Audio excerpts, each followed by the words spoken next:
November 7th, 1964, 2:34 p.m. The International Karate Championships at Long Beach Arena, California. 18,216 people filled the seats that afternoon, though only 43 were close enough to see the sweat on the fighters' faces.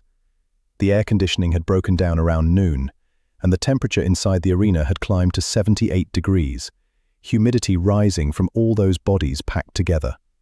The smell of stale popcorn mixed with liniment and canvas mats, and somewhere in the distance, a concession stand was still selling hot dogs, even though nobody was buying. This was the final day of demonstrations, when schools from across the country showed their techniques to scouts, judges, and potential students. Nobody expected what was about to unfold in the warm-up area behind the main stage.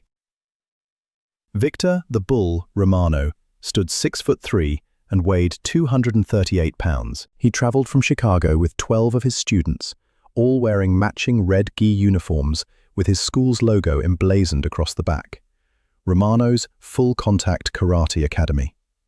Victor had won the Midwest Regional Championship 4 times consecutively, and his reputation was built on power striking and an almost surgical ability to break his opponent's will before the first punch landed. His hands were massive, knuckles thickened from years of makiwara board training, and he wore his 4th-degree black belt like a general wears medals. When he walked, the floorboards seemed to register his weight.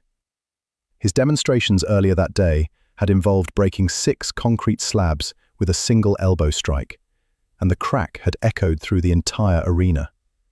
17 tournament organizers had already approached him about conducting seminars at their dojos. Then a small, quiet man in black pants and a simple white shirt walked past him in the warm-up corridor, and Victor made a decision that would define the next 3 hours of his life.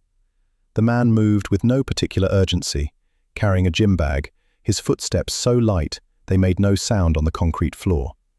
He stood 5'7", couldn't have weighed more than 135 pounds, and his shoulders had that relaxed quality of someone completely at ease in their body. No school logo, no belt visible, no entourage of students trailing behind to validate his importance. Just a quiet man heading toward the practice mats. "Hey," Victor called out, his voice carrying the authoritative boom of someone used to being heard. "You lost, buddy? Spectator seating is that way." He pointed toward the main arena, grinning at his students who'd gathered nearby. The man stopped, turned slightly, and smiled with genuine politeness. "Thank you, but I'm demonstrating in 20 minutes, just preparing." Victor's grin widened. He'd had 3 beers during lunch, just enough to feel invincible, but not enough to dull his reflexes, and he was riding high on the morning's successful demonstration. Demonstrating what? Tai Chi? Yoga? His students laughed, right on cue. "No offense, man, but you look like you should be teaching meditation, not fighting." The quiet man set down his bag with the same careful precision he'd used to walk. "I teach martial arts, Jeet Kune Do primarily, some Wing Chun, whatever is useful." "Jeet Kune what?" Victor stepped closer, his shadow falling across the smaller man. "Never heard of it. Look, I've been doing this for 18 years, 4th-degree black belt. I've studied Shotokan, Kyokushin, some Muay Thai, real combat arts. And I can tell you right now, size matters, power matters. You're what, 130 pounds soaking wet? No offense, but in a real fight, you'd get destroyed." The quiet man's expression didn't change. He simply listened, the way you might listen to someone explain their theory about the weather, interested but not invested. Ed Parker, the tournament organizer, happened to be walking past. He stopped dead when he saw the exchange, his face going pale. "Victor," he said carefully, "do you know who you're talking to?" "Some guy demonstrating breathing exercises or something," Victor said, still grinning. "We're just having a conversation about real-world applications." Ed Parker closed his eyes briefly, the expression of a man watching a car accident unfold in slow motion. "Victor, this is Bruce Lee." The name hit the corridor like a thunderclap. 3 of Victor's students stopped laughing immediately. 2 others looked confused, not recognizing the name. But Victor's grin faltered, just slightly, before reasserting itself with forced confidence. "Bruce Lee," Victor said slowly. "The movie guy? The demonstrations? Yeah, I've heard of you. Very impressive for show business. He was committed now, too far down the path to back out without losing face in front of his students. But demonstrations aren't fighting. Breaking boards isn't combat. I'm talking about real, full-contact application. Bruce looked at Ed Parker, then back at Victor, and something shifted in his posture. Not aggressive, more like a teacher recognizing a learning opportunity. You want to test this? See if size and power are enough? Victor felt the trap closing, but couldn't see the mechanism. His students were watching. Ed Parker was watching. A small crowd had started gathering, drawn by the commotion. Sure, he heard himself say. Right here, right now. Let's see if your Jeet Kune whatever stands up to actual combat training. Ed Parker started to intervene, but Bruce raised one hand slightly. It's okay, Ed. This is educational. He looked at Victor. 3 strikes. You attack me with your 3 best techniques, full power. If any of them land cleanly, you've made your point. But if they don't, you give me 1 hour of your time to show you what I'm teaching. Fair? Victor felt the odds tilting in his favor. 3 strikes. Full power. Against a man 100 pounds lighter and 3 inches shorter. He'd ended full contact bouts with a single punch. 3 strikes was generous. Deal, but when this is over, you admit that traditional training beats experimental philosophy. When this is over, Bruce said quietly, one of us will have learned something valuable. The crowd had swelled now. 68 people in the corridor, pressed against walls, some standing on chairs to see over others. Someone produced a stopwatch, though nobody remembered requesting one. The warm-up mats had been cleared, a space roughly 20 feet square, and the 2 men faced each other across a distance of 12 feet. Victor began his preparation ritual. Deep breathing, shoulder rolls, neck rotations, knuckle cracks. His routine took 57 seconds, each movement designed to channel aggression and power. Bruce simply stood, weight distributed evenly, hands relaxed at his sides, watching with complete attention. Victor moved first, launching his signature technique, a straight right punch that had knocked out 7 opponents in sanctioned matches. He stepped forward with his left foot, rotated his hips, and threw everything into the strike, 238 pounds of mass traveling toward Bruce's face with the force of a wrecking ball. Bruce moved his head 4 inches to the left. The punch cut through air, Victor's knuckles passing so close to Bruce's ear that several witnesses later swore they heard the whistle. Victor's momentum carried him forward 2 steps before he could reset. When he turned, Bruce was standing in the exact same position, hands still relaxed, expression unchanged. Lucky, Victor muttered, but his voice had lost some of its confidence. He set up again, this time with a different approach. He feinted high with a jab, drawing attention, then launched a devastating low roundhouse kick aimed at Bruce's left knee, the kind of strike that ended fights by destroying mobility. This was the technique that had won him his 4th championship, a kick that could shatter a baseball bat. Bruce lifted his left foot 6 inches off the ground, letting the kick pass underneath, then set it down again before Victor's leg had completed its arc. The movement was so minimal, so economical, that some of the witnesses missed it entirely. "Stand still!" Victor's frustration was building. He'd thrown 2 of his best techniques, strikes that had dropped larger, more experienced fighters, and hadn't come within 6 inches of contact. Sweat was beginning to show on his forehead, despite the fact that he'd barely moved. His 3rd strike was pure desperation masquerading as strategy. He launched a flying knee, a jumping attack that used his entire body weight as a weapon, the kind of technique that looked spectacular and hit like a freight train. He left the ground, knee driving forward toward Bruce's midsection, hands coming up to grab and clinch on impact. Bruce stepped backward 18 inches, rotated his torso 30 degrees to the left, and Victor sailed past him, landing hard on the mat 8 feet away, stumbling to keep his balance. 3 strikes, 0 contact. The corridor had gone completely silent. Victor turned, chest heaving, and for the first time, there was something new in his expression. Not fear exactly, something deeper. The recognition that everything he thought he knew about combat was being quietly, efficiently dismantled. "Your techniques are powerful," Bruce said, his voice conversational, almost friendly. "Extremely powerful.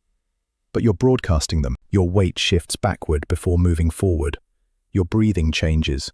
Your eyes telegraph the target. In a real fight, these tells are invitations. Victor's pride flared one more time. You haven't thrown a single strike. You're just dodging. That's not fighting. You're right, Bruce said. He adjusted his stance slightly, weight shifting forward by perhaps 2 inches. Would you like me to show you the difference between power and precision? Something in Bruce's tone made Victor hesitate, but he was a competitor, a champion, and champions don't back down. Do it. What happened next occurred in the space between heartbeats, so fast that witnesses would argue about the sequence for decades. Victor, seeing what he thought was an opening, threw one final punch, a desperate haymaker loaded with every ounce of his strength and frustration. Bruce didn't dodge this time. He moved into the strike, stepping forward and to the left, entering the space before Victor's punch reached full extension. His right hand came up, palm open, and redirected Victor's arm at the elbow, channeling all that power harmlessly past his right shoulder. And as Victor's momentum carried him forward, off balance from the redirected punch, Bruce's left hand struck with surgical precision. Crack! The sound was sharp, distinct, like a branch breaking cleanly. Bruce's palm connected with Victor's solar plexus, a strike that traveled maybe 8 inches, but seemed to carry the weight of much more. The impact was followed immediately by a thud, as Victor's body absorbed energy unlike anything he'd experienced in 18 years of training. Energy that seemed to penetrate rather than just impact. Victor's eyes went wide, his mouth opened to draw breath, but his diaphragm had spasmed from the perfectly placed strike. His knees buckled, and he sat down hard on the mat, both hands pressed to his midsection, trying to remember how breathing worked. The entire exchange, from Victor's first punch to him sitting on the mat, had taken exactly 9 seconds. But Victor Romano was not just powerful. He was also experienced in real street fighting from his years running a rough gym in Chicago's South Side. As Bruce stepped back to give him space, Victor's leg swept out low and fast, a technique not from karate, but from desperate alley fights, catching Bruce's right ankle and yanking hard. Bruce went down, landing on his left hip with a solid thump that made half the crowd gasp. Victor, still unable to breathe properly, but running on pure fighter's survival instinct, tried to scramble on top to use his weight advantage to pin and control. For 3 seconds, maybe 4, Victor thought he'd found a way back into the fight. He had position, he had mass, he had... Then Bruce's body did something impossible. A rotation that used Victor's own forward momentum against him, a movement that felt like trying to hold on to mercury. Bruce's left leg hooked behind Victor's right knee, his right hand pressed against Victor's left shoulder with precise pressure. And suddenly, Victor was airborne, flipping over Bruce's torso and landing on his back 5 feet away with a whump that knocked what little air he'd recovered right back out. Both men lay there for a moment, Victor staring at the ceiling panels, Bruce pulling himself to a sitting position and touching his left hip where it had hit the mat. The expression on Bruce's face wasn't anger or triumph. It was something closer to respect. Acknowledgement that Victor had the instincts of a true fighter, even when outmatched. Good, Bruce said, standing and extending his hand. That sweep was excellent, street smart, practical. Victor took the offered hand, letting Bruce help pull him to his feet. He still couldn't breathe normally, each inhalation shallow and careful.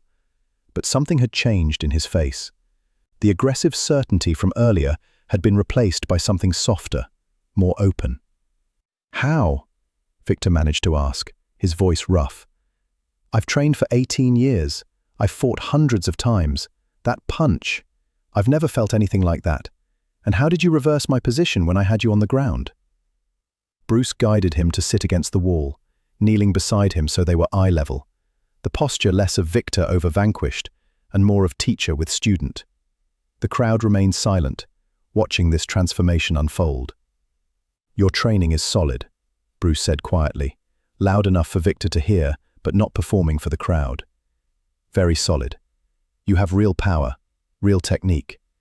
But you're thinking in straight lines. Attack and defense. Power against power. Combat isn't linear. It's circular, flowing. Water doesn't try to smash through a rock. It goes around, over, under, finding the path of least resistance. He helped Victor practice breathing properly, showing him how to recover from a solar plexus strike.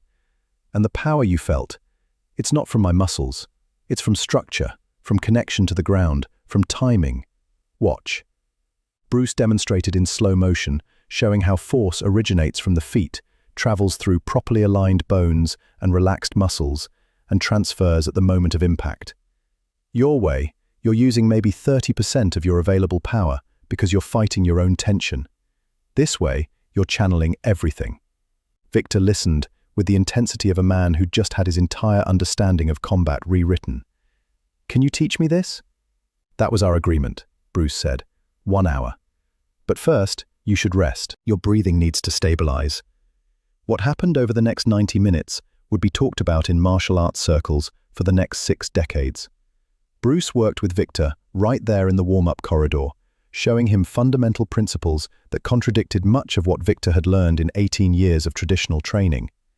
He corrected Victor's stance by millimeters, showed him how tension blocks power rather than generates it, demonstrated how the smallest movements could produce maximum effect. Victor, who'd entered the corridor as a boastful champion, ready to humiliate a small, quiet man, absorbed every word like a dedicated student encountering his first real teacher. His 12 students watched in complete silence, several of them taking notes. Ed Parker observed from the side, smiling slightly, having seen this transformation happen before with other martial artists who challenged Bruce. At one point, Bruce had Victor throw the same straight punch he'd opened with, but this time, Bruce guided him through modifications. Stance shifted by 4 inches, hip rotation adjusted, breathing pattern changed, shoulder position lowered by 2 inches. When Victor threw the modified version, even he could feel the difference, the power flowing rather than forcing. "You've been doing the equivalent of trying to start a fire by crushing the wood," Bruce explained. "It's not about more pressure, it's about proper friction, proper materials, proper technique, economy of motion. Every movement serves a purpose, no wasted energy." Victor threw the punch again, incorporating the changes, and this time, 3 of his students actually stepped back from the power they felt in the movement. The 90 minutes stretched to 2 hours before Victor finally stood, bowed deeply, a bow that came from genuine respect rather than ritual, and said, "I came here today thinking I was a master. Thank you for showing me I'm still a student." Bruce returned the bow with equal respect. "You came here as a champion fighter. You're leaving as a martial artist. There's a difference, and you just learned what it is." The demonstration Bruce was scheduled to give started 43 minutes late, but nobody complained. When he finally walked onto the main stage, the crowd of 18,000 gave him a standing ovation, though most of them didn't know what had just transpired in the warm-up corridor. They just knew they were watching something special. Victor Romano sat in the front row for Bruce's entire demonstration, watching with the eyes of someone seeing martial arts for the first time, despite 18 years of training. He took notes on a program pamphlet, filling every margin with observations. 3 months later, Victor closed his Chicago dojo for 2 weeks and traveled to Oakland with his 4 senior students. He showed up at Bruce Lee's school with a simple request. Could he study as a beginner? Could he start over? Could he unlearn what needed to be unlearned? Bruce accepted him, but not as a celebrity student or a trophy from that November afternoon. As a genuine practitioner, starting from foundational principles, regardless of his 4th-degree black belt or his championship titles. Years later, Victor would tell the story with complete honesty to anyone who asked. Not the version where he and Bruce had a friendly sparring match, not the version where he held his own. The real version, that he'd been a fool who thought he understood combat, who confused power with skill, who mistook winning tournaments for mastering fighting, and that Bruce Lee, in 9 seconds and 2 hours, had shown him the difference between being a champion and being a martial artist. The warm-up corridor at Long Beach Arena hosted thousands more fighters over the decades that followed, but everyone who was there on November 7, 1964, agreed that nothing quite matched those 9 seconds and 2 hours. Some details got exaggerated in the retelling, some got compressed, some emerged that weren't quite accurate, but the core truth remained. A man who thought size and power were enough discovered they weren't. A champion who measured himself by victories learned that the greatest victory is over your own ignorance. And a teacher named Bruce Lee demonstrated that real martial arts isn't about destroying your opponent. It's about transforming them into someone better than they were. Victor Romano continued competing for 2 more years, winning 3 more regional championships. But those who knew him said everything changed after Long Beach. Less focus on power demonstrations, more emphasis on efficiency and precision. Less talking about his accomplishments, more listening to what others could teach. He eventually opened a new school that combined his traditional karate background with the principles Bruce had shown him, and the sign above his door read, "Never stop being a student." The greatest opponent, Bruce had told him during those 2 hours, isn't the person standing across from you. It's the part of yourself that thinks you already know everything worth knowing. Defeat that opponent, and every fight becomes a lesson. Every loss becomes growth. Every encounter becomes education. Perhaps that is enough. The exchange lasted 9 seconds. The lesson lasted a lifetime. And somewhere in the memory of 18,000 people who attended that tournament, in the minds of the 43 who saw what really happened, the truth persists. A small, quiet man nobody recognized walked into a warm-up corridor and walked out having changed someone's life forever. Victor Romano walked in as a champion who didn't know Bruce Lee. He walked out as a student who would never forget him. And that transformation, from ignorance to wisdom, from pride to humility, from champion to martial artist, is the real power Bruce Lee carried. Not the 1-inch punch, not the speed, not the precision. The ability to turn skeptics into believers, opponents into students, and 9 seconds of combat into lifelong transformation. The water flows on, teaching everyone who's humble enough to learn from it.